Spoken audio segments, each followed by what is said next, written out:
নমস্কার, রিপাবলিক বাংলার Facebook page এবং ইউটিউব চ্যানেলে আপনাদের স্বাগত। আপনাদের সঙ্গে রয়েছে আমি রুমকি। ইডি হেফাজতে শঙ্কর আঢ্য, বনগাঁ পুরসভার প্রাক্তন চেয়ারম্যান এবং অবশ্যই তৃণমূলের দাপুটের নেতা। আর এই শঙ্কর আঢ্য তার আজ 14 দিনের ইডি হেফাজত শেষ হলো এবং তাকে আজ ব্যাংশাল আদালতে পেশ করা হয়েছে। তবে তার আগেকার প্রেক্ষাপট একটু আপনাদের জানিয়ে রাখি।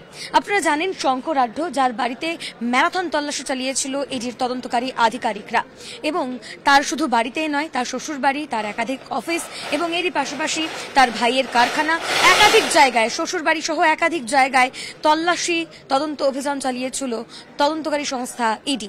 এবং তারপরে মধ্যরাতে তাকে গ্রেফতার করেন ইডির তদন্তকারী আধিকারিকরা। কেন? তার কারণ জ্যোতিপ্রিয় মল্লিকের যে গোপন চিঠি, সেই চিঠিতে এই শঙ্কর আঢ্যর নাম পাওয়া গিয়েছিল। সেই কারণেই রেশন দুর্নীতি কাণ্ডে তার বাড়িতে তল্লাশিতে গিয়েছিলেন তদন্তকারী আধিকারিকরা। 8.5 লক্ষ টাকা তার বাড়ি থেকে উদ্ধার হয় এবং এরই পাশাপাশি হদিশ পাওয়া যায় তার একাধিক বৈদেশিক মুদ্রা লেনদেনের সংস্থার। মোট 95টি বৈদেশিক মুদ্রা লেনদেনের সংস্থা রয়েছে এই শঙ্কর আঢ্যর নামে, এবং এরই পাশাপাশি 19টির হদিশ ইতিমধ্যেই পেয়েছেন তদন্তকারী আধিকারিকরা। আর তার সঙ্গে অবশ্যই তার মেয়ে এবং পরিবারের সদস্যদেরও জিজ্ঞাসাবাদ করা হচ্ছে। কিছুদিন আগেই তথ্য নিয়ে তার মেয়েও এসেছিলেন। এবারে প্রশ্ন হচ্ছে, এই যে এই শঙ্কর আঢ্য, তিনি কি জ্যোতিপ্রিয় মল্লিকের ঘনিষ্ঠ? তিনি কি জ্যোতিপ্রিয় মল্লিকের এই রেশন দুর্নীতির যে টাকা, সেই টাকা বিদেশে পাচার করতেন? এবং জ্যোতিপ্রিয় মল্লিকের টাকায় কি তিনি লেনদেন করতেন? কালো টাকা কি সাদা করতেন? এই সমস্ত যাবতীয় প্রশ্নের উত্তর খুঁজছিলেন তদন্তকারী আধিকারিকরা।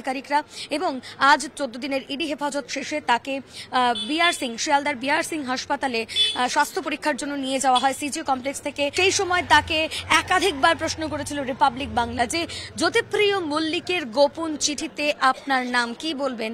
আর এই প্রসঙ্গে এই প্রথমবার মুখ খুললেন শঙ্কর আঢ্য। তিনি বললেন জ্যোতিপ্রিয় মল্লিক হেফাজতে থেকে কিভাবে কাগজ পেন পেলেন সেই বিষয়টা আগে দেখতে হবে। এরই পাশাপাশি তাকে যখন প্রশ্ন করা হয়েছিল যে তিনি কি ষড়যন্ত্রের শিকার, সে বিষয়ে অবশ্যই কোনো রকম ভাবেই মুখ খুলতে চাননি তিনি। এবং এই যে তদন্তের স্বার্থে তার পরিবারকে ডাকা হচ্ছে, সেই বিষয়ে যখন বারবার প্রশ্ন করা হয় যে আপনার পরিবারের সদস্যদেরও তো ইডির তদন্তকারী আধিকারিকরা ডাকছেন, আপনি কি লেনদেন করেছেন, সে বিষয়ে শঙ্কর আঢ্যর স্পষ্ট জবাব, তদন্তের স্বার্থে ডাকা হয়েছে। আর বৈদেশিক মুদ্রা লেনদেনের এই ব্যবসার ক্ষেত্রে এই টাকা লেনদেন হওয়া সম্ভব। কার্যত যে শঙ্কর আঢ্য, তার বক্তব্যে স্পষ্ট, তিনি যেমনটা জানালেন যে জ্যোতিপ্রিয় মল্লিকের সঙ্গে তার যদি ঘনিষ্ঠ সম্পর্ক হতো তাহলে তাকে টিকিট দেওয়া হতো। অর্থাৎ একটা কোথাও গিয়ে যে দলীয় যে আক্ষেপ, সেই আক্ষেপটা তার মধ্যে দেখা গেল বা শোনা গেল তার কথাতে। এরই পাশাপাশি যখন ব্যাংশাল আদালতে তাকে নিয়ে আসা হয় স্বাস্থ্য পরীক্ষার পর, তখন তিনি বললেন যে এই যে গোটা দুর্নীতিটা হয়েছে, দুর্নীতিটার মাথাকে, সাংবাদিকদের সেই প্রশ্নের উত্তরে তিনি বললেন এই গোটা বিষয়টাই তদন্তকারী আধিকারিকরা দেখছেন এবং দেখবেন। অবশ্যই শঙ্কর আঢ্য যার যে কনফিডেন্ট, সেটা কিন্তু যথেষ্টই বোঝা যাচ্ছে, এবং তার যে বডি ল্যাঙ্গুয়েজ, তাও কিন্তু যথেষ্টই কনফিডেন্ট। গোটা যে পিরিয়ডটাতে তাকে যতবার সাংবাদিকরা প্রশ্ন করেছেন, তিনি প্রশ্নের উত্তর দিয়েছেন, সবকটি প্রশ্নেরই উত্তর দিয়েছেন।